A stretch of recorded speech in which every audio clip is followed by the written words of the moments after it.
All right, hi everyone. My name is Emily and I am an alcoholic. Welcome to the Design for Living Big Book Study. We will be on page 48 of We Agnostics. Elizabeth. Hi, Elizabeth, alcoholic. We are starting with the reader may still ask. So I'll start reading. Mhm. The reader may still ask why he should believe in a power greater than himself. We think there are good reasons. Let us have a look at some of them. The practical individual of today is a stickler for facts and results. Nevertheless, the 20th century readily accepts theories of all kinds, provided they are firmly grounded in fact. We have numerous theories, for example, about electricity. Everybody believes them without a murmur of doubt. Why this ready acceptance? Simply because it is impossible to explain what we see, feel, direct, and use without a reasonable assumption as a starting point. Everybody nowadays believes in scores of assumptions for which there is good evidence, but no perfect visual proof. And does not science demonstrate that visual proof is the weakest proof? It is being constantly revealed as mankind studies the material world that outward experiences are not inward reality at all. To illustrate, the prosaic steel girder is a mass of electrons whirling around each other at incredible speed. These tiny bodies are governed by precise laws, and these laws hold true throughout the material world. Science tells us so. We have no reason to doubt it. When, however, the perfectly logical assumption is suggested that underneath the material world and life as we see it, there is a, and these are capitalized, these words, all-powerful, guiding, creative intelligence, right there our perverse streak comes to the surface, and we laboriously set out to convince ourselves it isn't so. We read wordy books and indulge in windy arguments, thinking we believe the universe needs no God to explain it. Were our contentions true, it would follow that life originated out of nothing, out of nothing means nothing and proceeds nowhere. And this is a part of this chapter that I personally don't connect with. And the reason why is because I don't need to be convinced. So I'm gonna go ahead and pass over to Emily. Yeah, I mean, I didn't have to be convinced when I first came in, I already had been, um, convinced previously, because God, had showed himself to me before I came in, so I kind of already believed. Um, so I mean that's all I have to. I mean, it's pretty much it. I'll read. We are on page 49 in the middle. Instead of regarding ourselves as intelligent agents, spearheads of God's ever advancing creation, we agnostics and atheists chose to believe that our human intelligence was the last word, the Alpha and the Omega, the beginning and the end of all.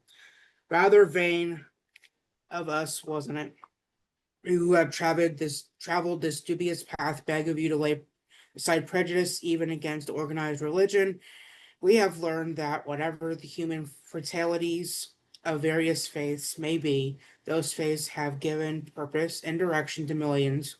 People of faith have a logical idea of what life is all about. Actually, we used to have no reasonable conception whatever. We used to amuse ourselves by cynically dissecting spiritual beliefs and practices when we might have observed that many spiritually minded persons of all race, colors, and creeds were demonstrating a degree of stability, happiness, and usefulness which we should have sought ourselves. You have anything, Elizabeth? Oh, sorry. You're good. Yeah, I never really needed to do all that. For me, it's been such an experiential thing. I mean, I really like when I look back at all this, I definitely point it out to people and say, if you have a person who's agnostic, you can definitely like point these things out and help them see. But, I think I said it last week that sometimes when somebody is new and they say they have trouble with God, I kind of joke and say, well, actually, you're just having trouble picking the wrong one. And I point out what that means, right? And the things that we, depend on and the things that we make huge in our lives are even myself, my own best thinking, that was my God. And then when I went to therapy, then my feelings were my God. Oh, I was pretty intolerable then. I was a little bit of a mess, yeah, then. So, so it's that, yeah. So it's not that I don't depend on something, it's just depending on the wrong thing. And yeah, and then at the end where it says they're demonstrating a degree of stability, happiness, and usefulness. And I love when people say, if you don't have a God, you can borrow mine, because that's what we're here to do, is be an example for each other, and if I believe that you believe, and I believe that you've done this program and it's working for you, hopefully then I'll want to try it if nothing else has worked, which is what AA says, right? If you've tried other things and they haven't worked, try this. So, do you want me to read? Yeah, sure, Okay, absolutely. top of page 50. Instead, we looked at the human defects of these people and sometimes used their shortcomings as a basis of wholesale condemnation. We talked of intolerance while we were intolerant ourselves. We missed the reality and the beauty of the forest because we were diverted by the ugliness of some of its trees. We never gave the spiritual side of life a fair hearing. I had this, definitely had this sort of intolerance. And it's funny because I did catch it, stopped me from doing something once. Um, there's a wonderful Emmett Fox study given by a group called the Prime Time is Now group. In fact, they have, I think, 4 Emmett Fox studies. And I was sitting at my desk one day, and I always thought that's way too religious for me. I'm not doing that. Surely I can't, because I've had, some things as a prejudice. But there was this one woman in there from Arizona that had a voice like honey, and I thought, well, I'll just go to listen to her. And I went in there and I started, they actually do a format where they don't emphasize the religious aspect, but more, how are we using this in our recovery, right? How can we use this to deepen our program, our 12-step program? And they have a wonderful format that they read. I can actually share a link and people can read the format and find out how to connect to those meetings if you're curious. But you know what? I learned so much.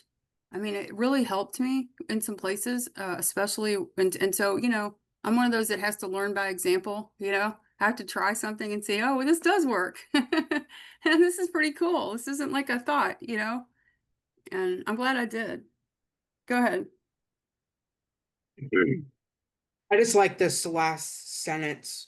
We missed the reality and the beauty of the forest because we were diverted by the ugliness of some of its trees. We never gave the spiritual side of life a fair hearing. Yeah, it's just like we are just like blind in ourselves before we come in. We're just kind of like wrapped up into, our addictions. And then until, God reveals himself, in some way, shape, or form.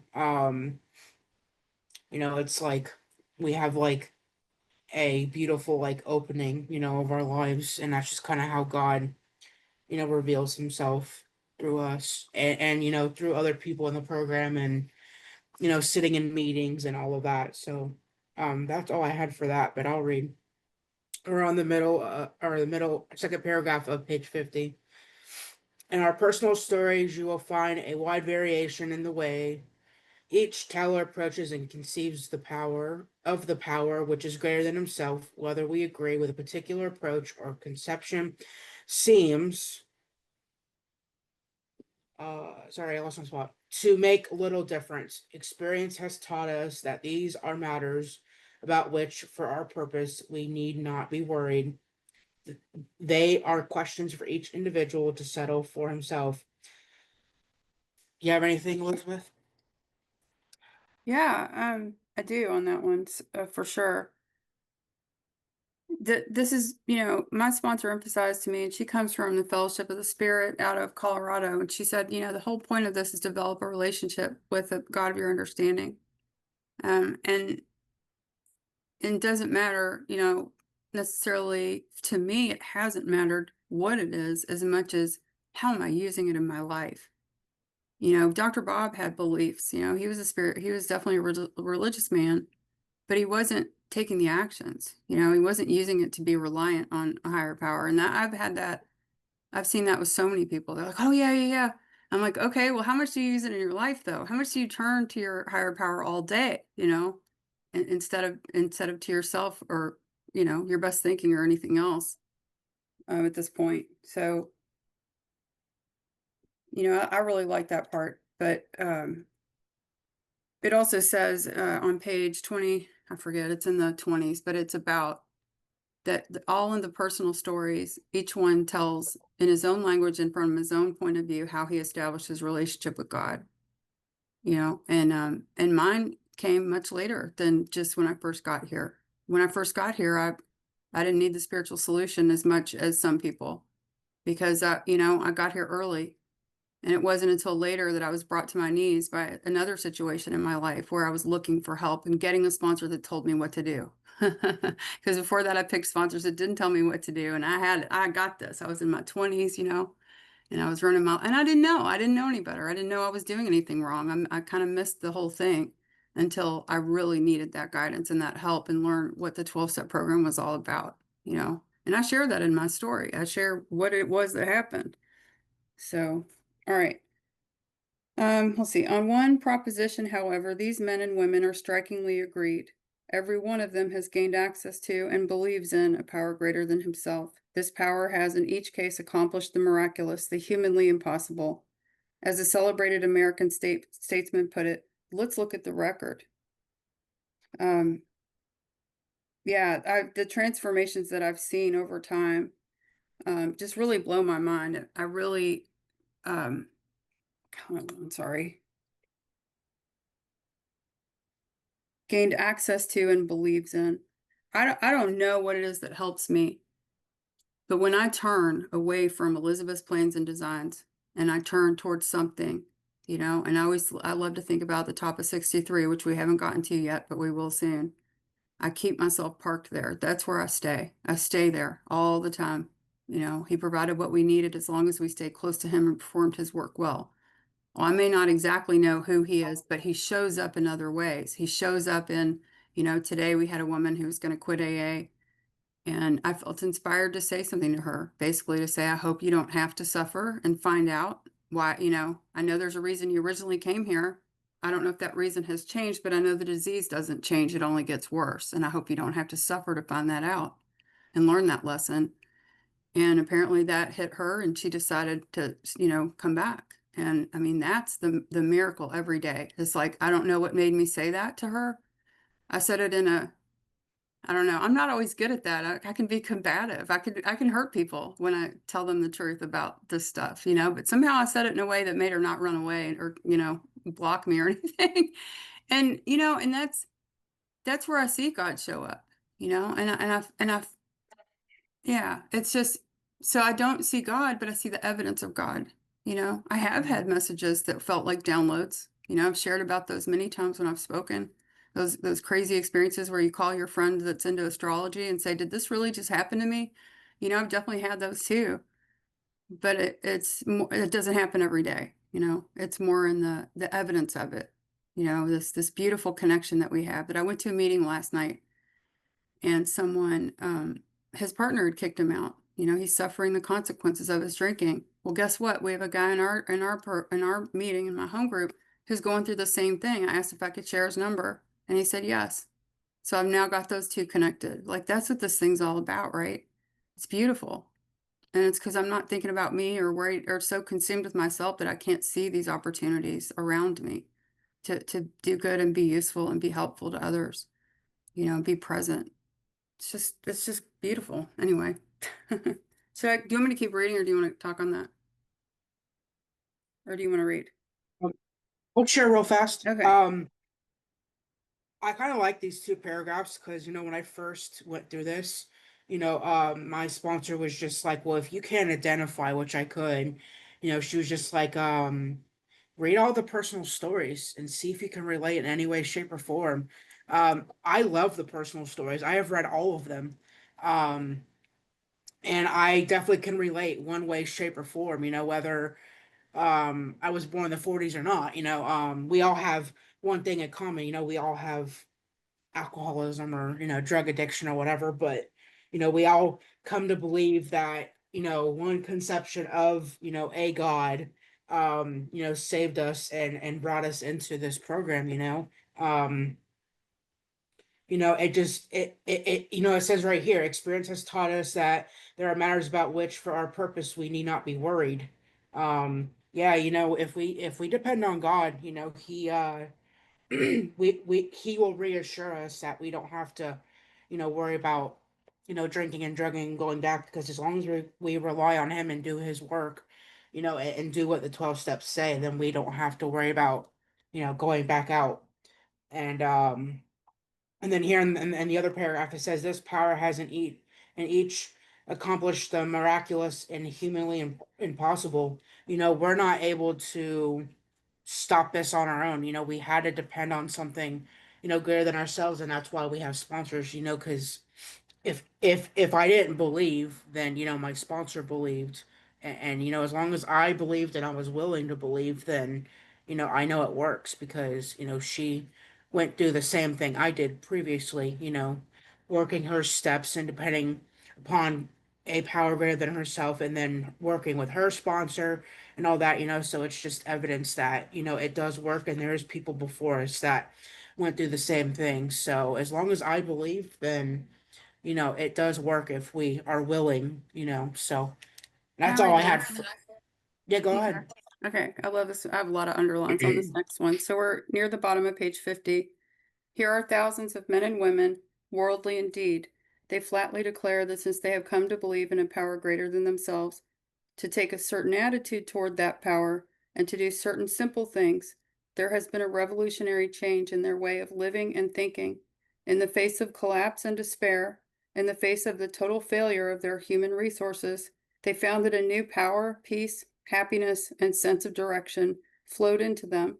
This happened soon after they wholeheartedly met a few simple requirements. Once confused and baffled by the seeming futility of existence, they show the underlying reasons why they were making heavy going of life. Leaving aside the drink question, they tell why living was so unsatisfactory. They show how the change came over them. When many hundreds of people are able to say that the consciousness of the presence of God is today the most important fact of their lives, they present a powerful reason why one should have faith. And I think, first of all, I think that should be about 3 paragraphs. So I want to go over a couple things. I come at this a little bit differently than some people because literally, I mean, I was 21 and a half. I got into AA, I loved AA, loved the people, loved the sharing, and I never looked back. I don't remember struggling with wanting to drink again. So I wasn't looking for a higher power. I was just fine on my own. I had a belief in. I thought misunderstood the second step completely. I thought it said belief in, not belief that a power would restore me to sanity. And I was restoring myself, and I was in therapy doing self-help. We got this. Elizabeth's working on her defects of character. um, that stopped being true. Okay. I absolutely have to turn now. All the first defects of character, what lying, cheating, stealing, right? I don't do that anymore. But the more subtle things like wanting to control a situation, wanting to be the smartest person in the room, wanting to, I recently just stepped off of a committee or stepped down from participating very fully in it, kind of took a step back because I actually don't enjoy that anymore. I don't need to do that. It used to fulfill me and now it doesn't. It's interesting to watch, but it's through turning to even just this idea, that there is something that's going to show me what I'm supposed to do right now instead of whatever the 50 things I was thinking about before that I thought I needed to think about. It's changed that for me. Like I used to be on this other channel where it was Elizabeth's plans and designs, and I believe in the progression of this disease. I'm 37 years sober, and it is more painful than it has ever been for me not to work this program and have these tools in my life because I can't take the pain. If I sit around and think about something that's not going my way, Kate didn't return my text last week. Lynn doesn't like me. I mean, it is so painful to feel that, and I've got to get into action, and so I turn and I say, all right, God, what you got for me today? What are our plans for the day? Like it says in the book. And then I look at that and then I get into action and then I'm no longer in self. I'm not in that place where I'm thinking about what I'm not getting, and I have to today. I mean, I've had a couple years ago, I went through something where I literally couldn't count on anything going on in my life, and I probably shared about it in here. It was when my husband relapsed and my whole life got ripped out from under me within a week. It was so painful.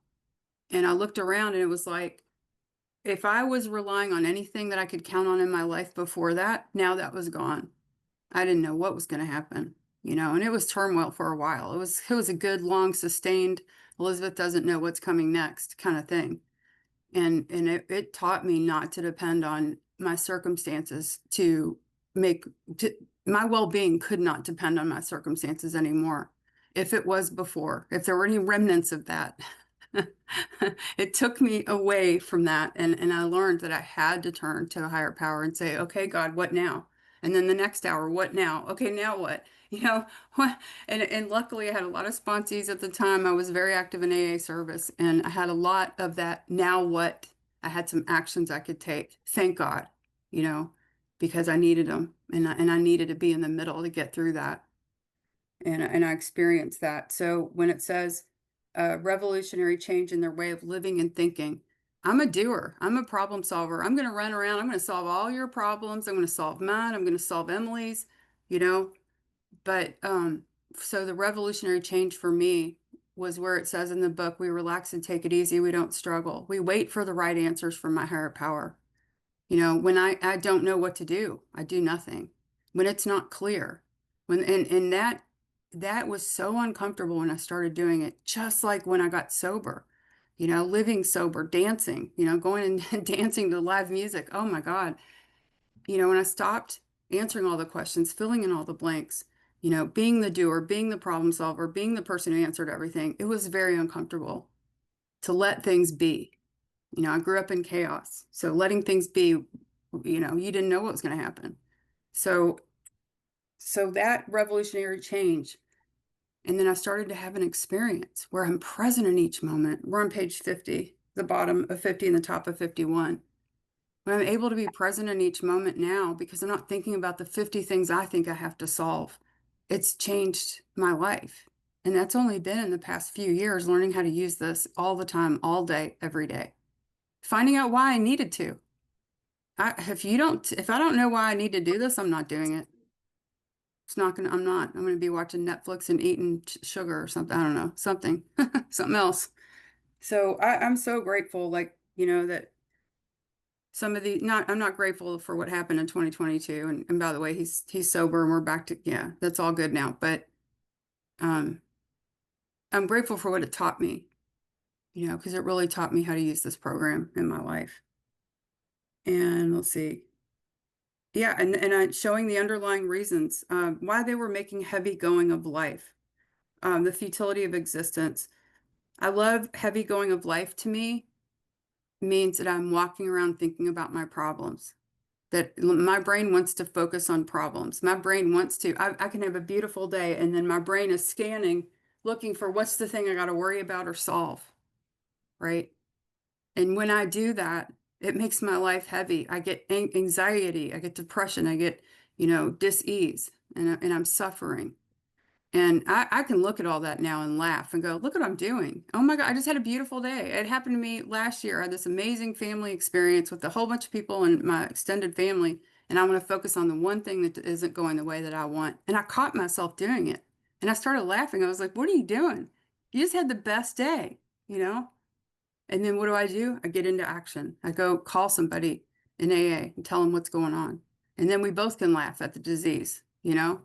So, yeah, I could talk about this one all day. So I'll just be quiet now and turn it back over to you, Emily. This is one of those paragraphs that got me. Um, kind of covered it all, but there is one thing that my sponsor pointed out to me. Um, on page 51, leaving aside the drink question, they tell why living is so unsatisfactory. I put, because she told me to put this, what does life look like without alcohol? We kind of had to, I had to look at that because, I wanted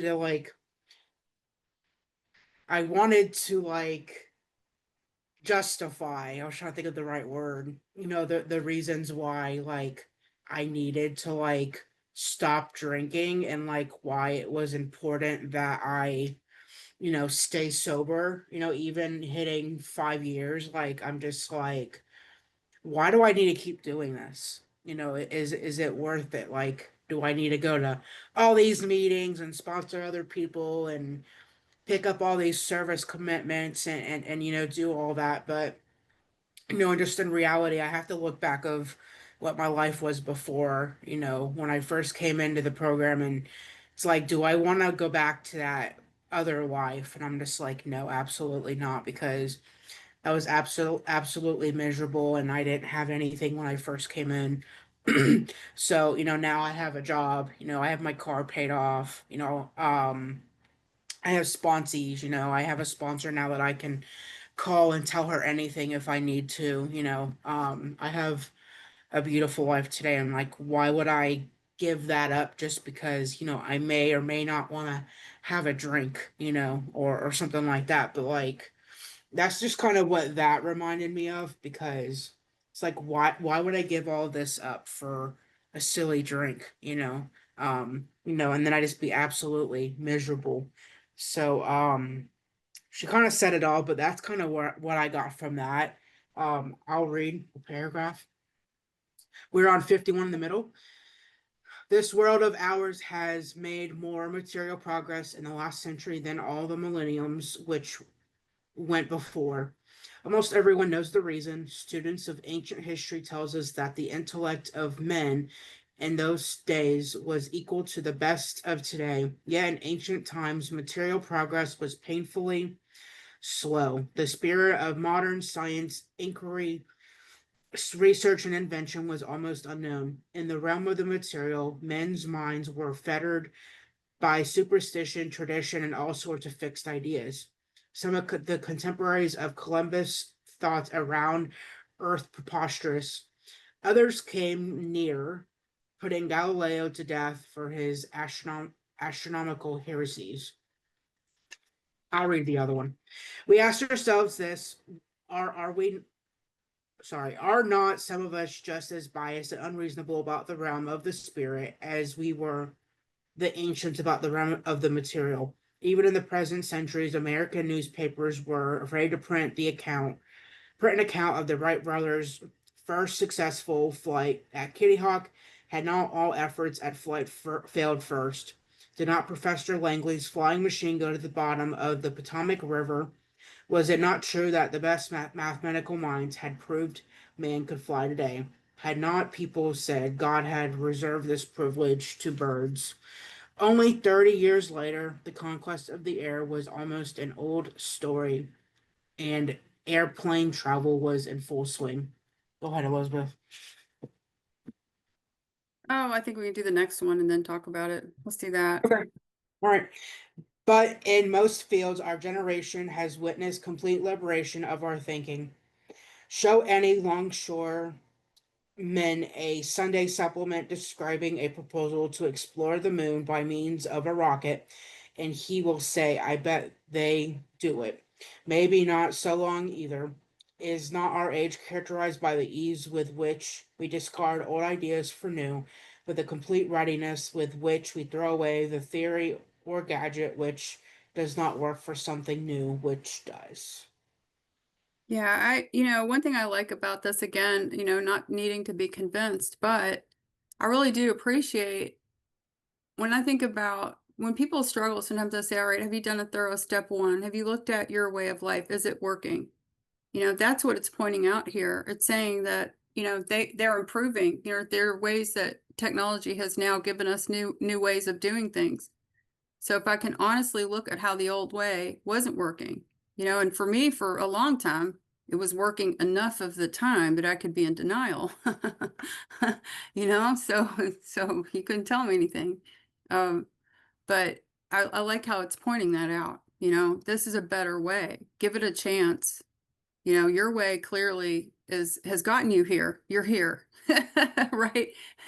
And on the top of page 18, it had told us how a lot of people were here. There are a lot of problems they're dealing with, right? They come in here not on a winning streak. So why not try this? Just try it. It's because it's giving some more examples for that. Do you have anything, or you want me to read the next one? You can go ahead. So the next one, if you have your book out, put a big star next to this if you haven't already. This is an often quoted part of the book. We're in the middle of page 52, and we're at a part where that it's typically called the bedevilments. Mm. Hold on. We had to ask ourselves why we shouldn't apply to our human problems the same readiness to change our point of view. We were having trouble with personal relationships. We couldn't control our emotional natures. We were a prey to misery and depression. We couldn't make a living. We had a feeling of uselessness. We were full of fear. We were unhappy. We couldn't seem to be of real help to other people. Was not a basic solution of these bedevilments more important than whether we should see newsreels of lunar flight? Of course it was. And Mhm. I'll stop there and just talk about that for a minute. They didn't use the word anxiety in the big book. They did in the 12 and 12. But how many people do we know today that talk about their anxiety? Running around thinking about everything. How useful does that make me? This paragraph can be applied to someone whether they're drinking or sober. And it's one of the places in the book I tell people, I just mentioned the top of 18, middle of 52, and pages 60 to 63. Read those if you're in recovery for a while and you're not sure how your program is going. Those are 3 places you can read just to kind of look at how am I doing with these things? Am I living in the promises or the bedevilments? Am I in the problem or am I in the solution? And sometimes, when I'm dealing with new people and to keep it really, really simple, I say every decision you make is a decision towards the disease or towards recovery, towards the addiction or towards a new life. You can look at every decision you make all day long. Which direction is it in? Um, but I didn't know for a really long time that, I was in the bedevilments. I had trouble with personal relationships. My emotions were all over the place all the time. I was a person that if you called me, I had 10,000 things to tell you that I was stressed out about. I never admitted to being full of fear, but I was. I hid that one, that was pushed down a lot. Never saw that. And and I wasn't helpful to anyone. I mean, if I was going to a party that was a potluck, I just hoped everyone else brought something because I was too consumed with self trying to get ready, running late usually. I couldn't be on time to save my life for literally years. I don't know how that changed now, but so I was missing out on the spiritual experience of AA because I was so consumed with these things and I didn't know because I could point to my life. I had 3 little kids, one with special needs. I mean, it was very, very busy time for a long time. It was constant chaos all the time trying to just manage life. And I didn't know how to be in every moment. I didn't know how to turn to a higher power. I didn't know how to, I thought I had to solve everything in my life. I thought that I had to think about all these things that were going on all the time. So I never had the ability to match calamity with serenity ever. I had run out of that, by any given point in the day. I remember it felt like a thermometer where I would see like my ability to cope just like start to drain out depending on what happened that day. And I would feel it, you know. I didn't know that AA could help that. I didn't know that I could work a program in my life and that could change. I had no clue. I never put the 2 together. It didn't match up for me for a long, long time. Yeah, go ahead, Emily. I like this right here. It says we couldn't seem to be a real help to other people. Was not a basic solution of these bedevilments more important than whether we should see newsreels of lunar fight? Of course it was. Um, yeah, when I came in, I didn't want to, help other people. I was kind of I was really like self-consumed in myself, and I was focusing in on all the problems, whether it was personal relationships, my mental health, blaming myself because I'm like, well, I am here now, and I'm just like, well, now I can't have a drink ever again, and just obsessing over like the stupid stuff. And um I just like how Bill put that, because we were full of fear and we were unhappy when we first came in, and now that we're trying to stay sober, and we realize that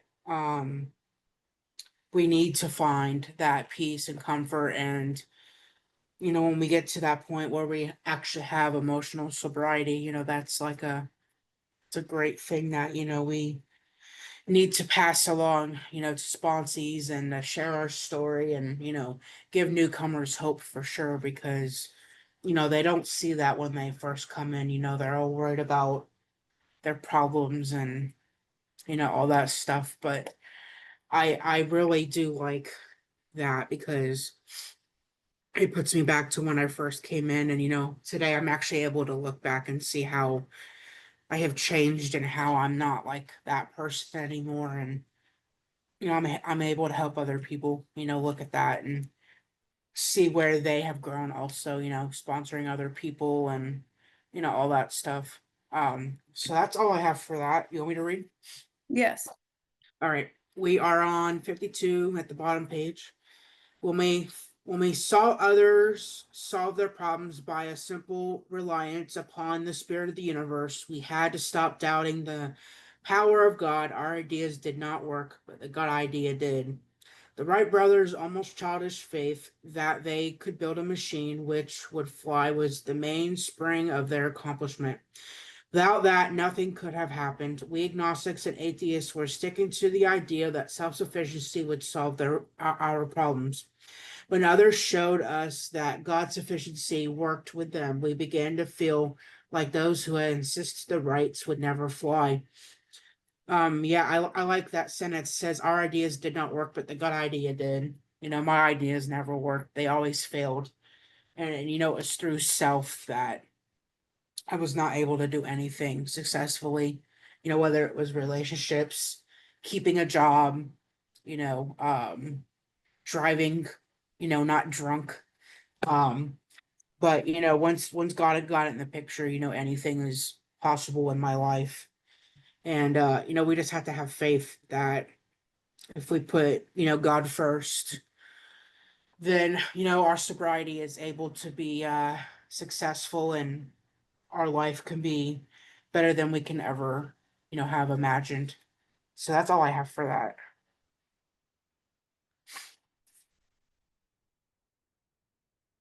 Yeah, I like that our ideas did not work, but the God idea did. I have the like underlined boxes around words, all kinds of stuff. I had to be beaten into that, over many years. I had to be brought to my knees for sure.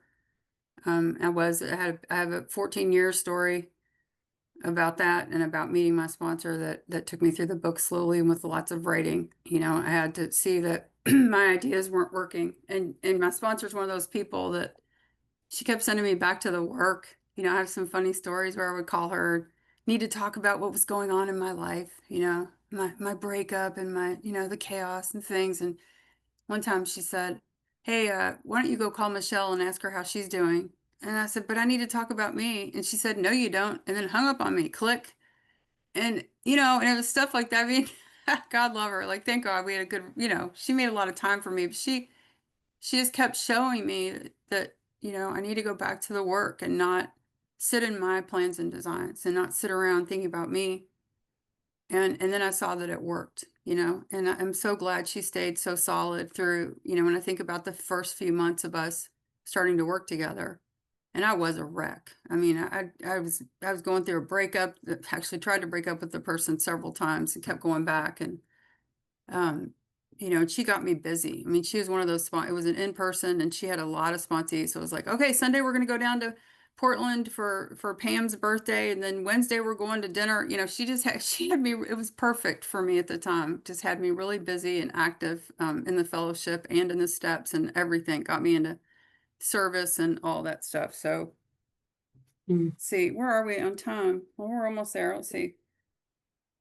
Um, I don't doubt the power of my higher power today. The action of turning to that higher power and being open to what comes next has given me so much peace and a peaceful mind most of the time. And now I notice when it's not peaceful and I can practice my step 10 and 11 on it and 12. So the bottom of 52, glasses. The Wright brothers' almost childish faith that they could build a machine which would fly was the mainspring of their accomplishment. Without that, nothing could have happened. We agnostics and atheists were sticking to the idea that self-sufficiency would solve our problems. When others showed us that God's sufficiency worked with them, We began to feel like those who had insisted the rights would never fly. Logic is great stuff. We liked it. We still like it. It is not by chance we were given the power to reason, to examine the evidence of our senses, and to draw conclusions. That is one of man's magnificent attributes. We agnostically inclined would not feel satisfied with a proposal which does not lend itself to reasonable approach and interpretation. Hence, we are at pains to tell why we think our present faith is reasonable, why we think it more sane and logical to believe than not to believe, why we say our former thinking was soft and mushy when we threw up our hands in doubt and said, we don't know. Should I go on a little longer? Yeah, just read that last paragraph. Okay. When we became alcoholics, crushed by a self-imposed crisis we could not postpone or evade, we had to fearlessly face the proposition that either God is everything or else he is nothing. God either is or he isn't. What was our choice to be? Mhm. And this is this paragraph I have returned to over and over and over. You know, like experientially, spiritually, I am in this paragraph so many times as I face, you know, some of the defects of character that just really want to hang on. You know, this poor girl, I always use her as an example, but someone was sort of bullying me in 2023.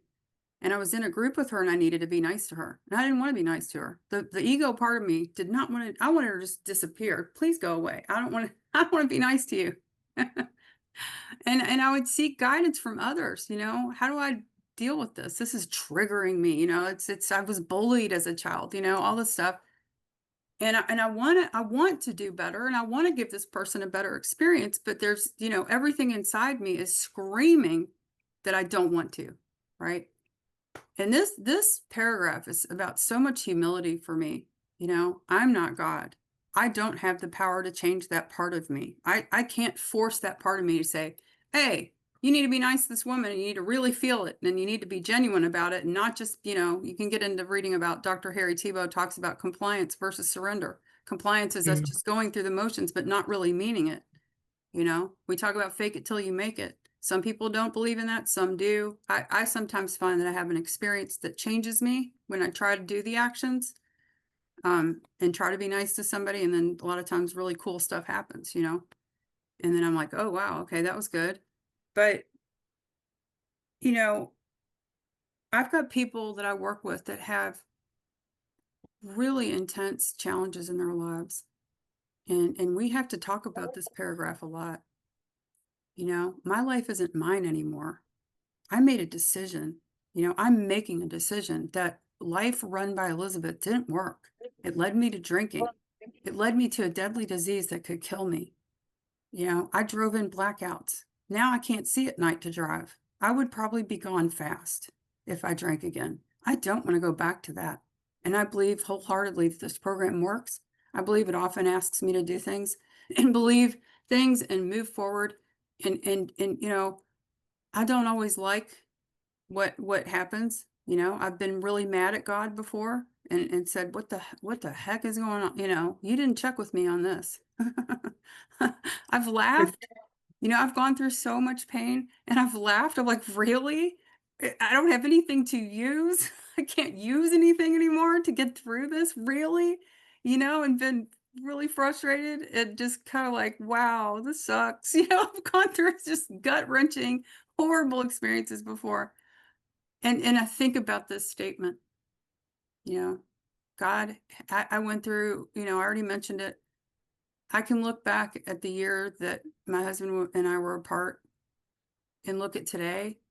And in a weird way, I see how it needed to happen exactly that way. There wasn't any other way for us to go from where we were to where we are today without that happening for both of us, for him and for me, for him to go through that relapse and then go away for 6 months to, you know, get a whole bunch of good, strong recovery and trauma therapy. I'm going to throw that in there. So important outside help is often important for some of us. And you know what?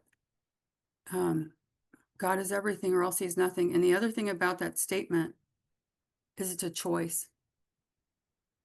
I don't have to be, you know, a believer. I really don't. I mean, this is a loophole. This is a loophole for the agnostic right here. I believe it because it gives me peace. So whether it's true or not, and I hope I don't offend anyone by saying that, whether I believe it's true or not, for me, isn't relevant, if that makes sense, right? I believe it is. I've had experiences that are like, wow, okay, like I said, calling my friend, going, what just happened? But this is the loophole, right? Because if I make the choice, then I have a different experience in my life. And I want that different experience. I don't want to be the person that I was. I don't want to live like that anymore. I can't. It takes me closer to a drink to live that way, and I don't want to do that. I don't want to risk that. Anyway, go ahead, Emily. It's getting late too. See? Yeah, yeah. I just need to add one thing. I just really like that statement, because I had to realize that God is everything or or he isn't, um just because, I was not able to stop drinking on my own willpower and only God, was able to relieve that obsession from me. So I had to realize that that was a very powerful statement. And I see that as very true today. And I reiterate that to all my sponsees. He either is or he isn't in your life. And that is completely up to you because I can't make you stop drinking. Your husband can't make you stop drinking. Only through God. He is able to relieve that obsession and make you stop. So that is just what I like to stress on my sponsees that it is very important. That is all I have. I'll stop the recording and then we'll open it up for shares. Give me 1 second.